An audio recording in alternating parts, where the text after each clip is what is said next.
ડભોઈ તાલુકાના સુલતાનપુરા પારીખા માઇનોર કેનાલમાં ગાબડું પડતા ભારે પાણીનો વેડફાટ થઈ રહ્યો છે। કેનાલમાં પડેલા ગાબડાના કારણે પાણી સીધું તળાવમાં વહી જઈ રહ્યું છે।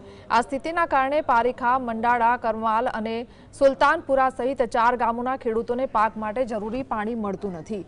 હાલમાં અંદાજે 2000 એકર જમીનમાં મકાઈ, તુવેર, દિવેલા અને કપાસ જેવા પાક તૈયાર હાલતમાં છે, પરંતુ પાણીના અભાવે ખેડૂતોને મોટું નુકસાન થવાની ભીતિ છે।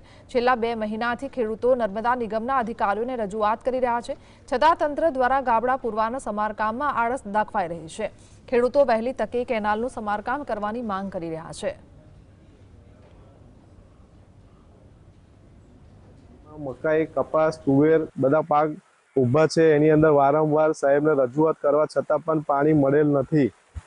અમે એમને રિક્વેસ્ટ કરી છે ફોનથી કે સાહેબ ક્યારે થશે, તો 2 દિવસ, 4 દિવસ, 5 દિવસ કોન્ટ્રાક્ટરને આવતા નથી।